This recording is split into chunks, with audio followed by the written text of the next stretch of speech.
Morning 6th class. I hope student you are well. Today we start third chapter of our textbook. Name of the chapter The Snow White and the Seven Dwarfs. Snow White क्या है? Princess का name है और seven dwarf का मतलब क्या होता है? बोने. अपने इनकी स्टोरी रीड कर रहे हैं. बड़ी ही इंटरेस्टिंग स्टोरी है. Let's start read the lesson. Once upon a time in the great castle, a princess grew up happy and content in the spite of her jealous stepmother. एक kingdom की बात है जहाँ पे एक राजकुमारी है बड़ी प्रसन्न और खुश.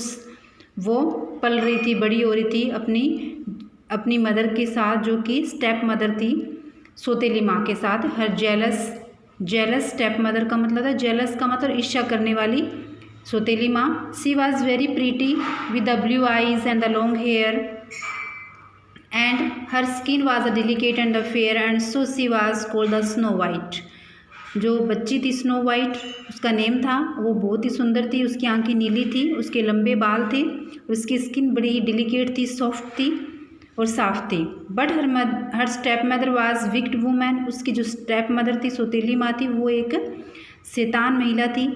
Who has always very beautiful. वो भी सुंदर थी. And magic mirror told her this every day whenever she asked it mirror on the wall who is the loveliest lady in the world. वो भी सुंदर थी और उसके पास एक मैजिक मिरर था. वो डेली अपने मैजिक मिरर से पूछती थी कि बताओ इस संसार में सबसे सुंदर कौन है. The reply was always you are your majesty. आप ही हो महारानी. Until the dreadful day when she hear it's the snow White is the loveliest in the land. The stepmother furious and the wild with the jealous. और एक दिन वो भी आया जब उस मिरर ने ये कहा कि जब उसने पूछा कि सबसे सुंदर कौन है तो उसने बताया कि स्नो वाइट जो है वो लविएस्ट लेडी है इस लैंड पे. अब उसकी जो मदर है वो जेलस हो जाती है उसको और वो काफ़ी गुस्सा करती है. उसने क्या प्लान बनाया देखिए. Began the plotting to get rid of the snow white. Get rid का मतलब होता है छुटकारा पाना. और वो प्लान बनाती है कि कैसे वो स्नो वाइट से पीछे छुटवा ले. Calling one of the trustworthy servant and she bribe him with a rich reward to take the snow White into the forest and far away from the castle. अब वो अपने एक विश्वसनीय नौकर को अपने पास बुलाती है.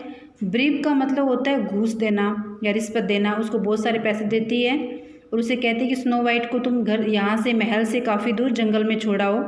Then unseen he was a put her to death. और अंत में वो क्या कर ताकि वो अंत में जंगल में वो मर जाए. The greedy servant attracted to the rewards and agreed to do this deed and he lead the innocent little girl. वो लालची नौकर था.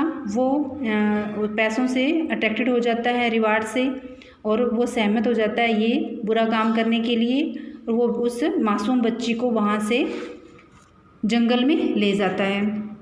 However, when they came to the fatal spot, अब वो अपने टारगेट जगह में जब पहुंच गए, जंगल में पहुंच गए, तब द मैन क्रेज बिट्रॉयड हिम. अब व्यक्ति है उसमें हिम्मत नहीं हो रही थी कि उस बच्ची को छोड़ने की या उसको धोखा देने के लिए. Living the snow white sitting beside a tree. इसलिए वो क्या करता है चुपचाप उसको पेड़ के पास एक साइड में बिठा कर वो वहाँ छोड़ देता है. He bumbled an excuse and run away. वो कोई बहाना करके वहाँ से भाग जाता है. Snow White was the thus left all alone in the forest. अब बेचारी वो स्नो वाइट जो है जंगल में अकेली रह जाती है. Night came but the servant did not return. Snow white alone in the dark forest. रात हो जाती है और वो नौकर भी वापस नहीं आता और वो बेचारी स्नो वाइट जो है वो बिल्कुल अंधेरे जंगल में अकेली होती है. Began to cry bitterly. और जैसे रात होती है, अंधेरा होता है, तो वो बुरी तरह से रोने लग जाती है. She thought she could feel the terrible eyes spying on her. She thought she could feel terrible eyes. वो सोचती है कि शायद उसकी आंखों में ऐसा कुछ भयानक है.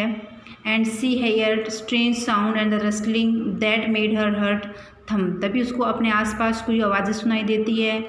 रस्टलिंग का मतलब होता है कि पत्तों की खड़खड़ाहट की, यानी कि पैरों की आवाज़ें उसको बाहर से आ रही है, तो उसको सुनकर उसका दिल बैठ जाता है डर के मारे. At last overcome by the tiredness she fell asleep and the curled under the tree. और इसी तरह वो वहाँ पे बैठी बैठी अंत में थक कर वो सो जाती है, उसको गहरी नींद आ जाती है। Snow white slept fitfully and walking from the time to time with a start and staring into the darkness around here। वहाँ पे भी कौन सी उसको अच्छे से नींद नहीं आ रही थी, वो बार बार जाग रही थी, अंधेरे में आंखें खोल के देख रही थी, चारों तरफ बिल्कुल अंधेरा था, कुछ भी दिखाई नहीं दे रहा था। Several times she thought she felt something or somebody touch her as she slept। कई बार उसको ऐसे महसूस हुआ जैसे कोई उसके आसपास है जो उसको टच कर रहा है, लेकिन फिर भी उसको अंधेरे में कुछ दिखाई नहीं दे रहा था और वापस वो सो जाती है। At last then walk the forest to the song of the birds and snow white too. और अंत में सुबह हो जाती है। डेन का मतलब क्या होता है? भोर होना। वो सुबह उठती है और चारों तरफ पक्षियों की आवाज़ें सुनाई देती है, उसके साथ ही सुबह हो जाती है और जो स्नो वाइट है वो भी जाग जाती है, awoken. A whole new world was staring the life and little girl was glad to see how the silly her fear had been. पूरा संसार एक तरह से मूवमेंट करने लग जाता है। वो छोटी बच्ची खुश होती है देखकर कि वो ऐसे ही डर रही थी, कुछ भी डरने वाली बात नहीं थी, उसे कुछ भी नहीं हुआ था। However the thick tree were like a wall around her. बड़े बड़े वहाँ पे काफ़ी बड़े बड़े पेड़ थे जो उसके चारों तरफ दीवार की तरह थे। As he try to find out where she was she came upon a path. अब वो कोशिश करने लगी इधर उधर घूम कर कि वो कहाँ है, इस चीज़ का पता लगाए। She walked along the it hopeful till she came a clearing. वो इधर उधर जाके इस आशा के साथ वो ढूंढ रही थी शायद उसे कुछ मिल जाए या कुछ कोई उसको पर्सन मिल जाए या कोई जगह मिले। There stood a strange cottage with a tiny door and tiny window and a tiny chimney pot. तभी उसको अचानक छोटा सा घर दिखाई दिया जो जिसका छोटा दरवाजा था, छोटी छोटी खिड़कियाँ थी, बहुत सारे चिमनी स्पॉट्स थे छोटे छोटे उसमें। Everything about the cottage was much tinier than it's out to be the snow White pushed the door open. सब चीज़ इतनी छोटी थी कि उसके लिए उसको डोर को ओपन करना ही मुश्किल था। I wonder who lives here she said and herself and peeping around the kitchen.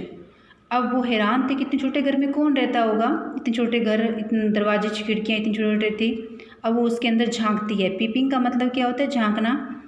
वहाँ पे किचन भी था। What is the tiny plates and the spoons they must be the 7 of them and able laid for the 7 people, and upstairs was a bedroom with a 7 little bed. And going back to the kitchen, Snow White had an idea. I will make them something to eat. When they came home, they will be glad to find a real ready, thought the meal ready, thought the Snow White।